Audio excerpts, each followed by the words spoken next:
मैं पहले भी बता चुका हूं कि अगर आपको जीएस पे कमांड करनी है तो आपको एक चीज समझनी होगी। जीएस दो टाइप से बांट सकते हो आप जीएस को। इसका अगर वर्गीकरण करना हो, आपको इसको अगर क्लासिफाइड करना हो, तो एक तो फैक्ट्स यानी जहां सीधे सीधे तथ्य हैं, और एक बेटा कॉन्सेप्ट्स, ठीक है, जहां पे आपको इसका मेन कोर समझना है, इसकी कॉन्सेप्ट समझनी है। फैक्ट अलग है, कॉन्सेप्ट अलग है। आपको इन फैक्ट्स पे अलग से काम करना ही होगा, क्योंकि फैक्ट याद करने की हमारी लिमिट है। हम एक दिन में 200 पेज कॉन्सेप्ट वाली चीजें जो हमने पढ़ रखी हैं उनका अच्छे से रिवीजन कर जाएंगे, उनको शायद समझ भी लेंगे। लेकिन अगर मैं कहूं सुबह से शाम तक आप 500 केवल फैक्ट रट लो, तो क्या वो आपके लिए आसान होता है? बताओ, क्या वो आपके लिए आसान है? अगर मैं कहूं कि जी 500 आपको डेट्स ही रट लेनी है शाम तक, क्या आप कर पाओगे? अगर आपको बहुत बेहतरीन सब्जेक्ट को केवल समझना हो और कहें कि भाई आप समझना मत, डेट्स वगैरह कुछ याद मत करना, आप आर्टिकल मत याद करना, बस समझते चले जाओ चीजों को।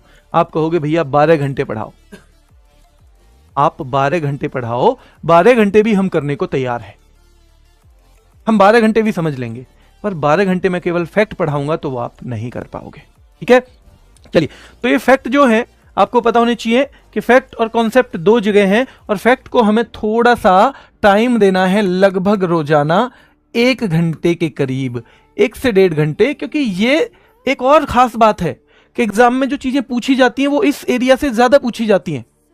फैक्ट वाला एरिया ज्यादा पूछी जाती हैं बेटा, एग्जाम में बहुत ज्यादा पूछी जाती हैं। और फिर एक चीज मैं आपको बता देता हूं कि एक नियम और याद रखना है, अगर जीएस की तैयारी अच्छे से करनी है ना, एक नियम और याद करना है कि भैया जैसे मैंने ये पढ़ा, मैंने यहाँ पे 12 चीजें लिखी एक पेज में, 2, 3, 4, 5, 6, 7, 8, 9, 10, 11, 12, और ये 12 मैंने पढ़ी, 12 के मैंने नोट्स बनाए।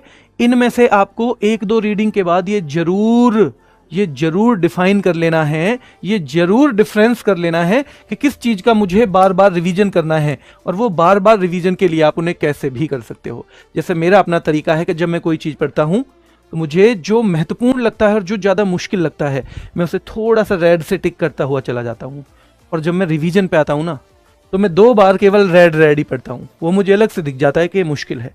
अगर हम ऐसे आइडेंटिफाई नहीं करेंगे, अगर हम ऐसे क्लासीफाई इसको अलग से नहीं करेंगे, तो क्या होगा, फिर आपको ये पूरा पढ़ना पड़ेगा, और पढ़ के आपको पता चलेगा अरे ये तो आसान था, इसको तो नहीं पढ़ना था, अरे ये भी आसान था, इसको नहीं पढ़ना था। और अब तो पढ़ चुके, उस समय तो आप दे चुके। अगर मैं पूरे 12 चीजों को रिवाइज करता और एक तरफ में केवल 3 को कर रहा हूं, तो इसने में कितना टाइम लगेगा? चौथाई टाइम लगेगा, यानी मैं 4 बार इसको कर सकता हूं। इसलिए जो मुश्किल चीज है उनको अलग से डिफरेंशिएट आपको करना आना चाहिए, उसको अलग से आपको थोड़ा सा फोकस करना है, अलग से उस पर थोड़ा सा टाइम देना है। अगर आप ये कर पाए, बहुत मैक्सिमम। देखो बेटा, मैं जब कांस्टेबल था मैंने पहली बार कोचिंग की थी, और 4 महीने की, उसके बाद मैं कभी कोचिंग नहीं कर पाया, और बाकी मेरी 3 जो नौकरियां लगी वो सब नौकरी करते करते लगी। और मैं ऑनेस्टली बताऊं, जब मैं सब इंस्पेक्टर से सीजीएल में सेलेक्ट हुआ, तब तो बेटा लगभग दिल्ली पुलिस सब इंस्पेक्टर में आपका भी कोई दोस्त हो, 14 घंटे की नौकरी एवरेज हो जाती है, एवरेज। उसके बाद भी सीजीएल में सिलेक्शन हुआ। क्यों?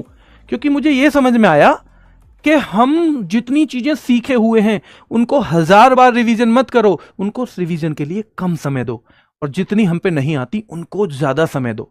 तो मैं बता रहा हूं ऑनेस्टली कि मेरे पास नौकरी करते हुए भी जितना समय था, नौकरी करते हुए भी जितना समय था, शायद उसका भी मैंने 50% ही यूज किया, और उसके बाद भी एग्जाम तो निकला। और ऐसा नहीं है कि भाई क्योंकि सब इंस्पेक्टर का आज दिया है और 6 महीने बाद ही, जो मेरा सब इंस्पेक्टर का एग्जाम है वो मैंने 2010 में दिया, और सीजीएल वाला एग्जाम एक 2012 में और एक 2014 में। तो अच्छा खासा डिफरेंस था। ऐसा नहीं है पुरानी तैयारी चली आ रही है। तो मतलब मुझे एक ही चीज समझ में आई कि हम कहीं ना कहीं ये भूल जाते हैं कि हमें किन चीजों पे ज्यादा फोकस करना है।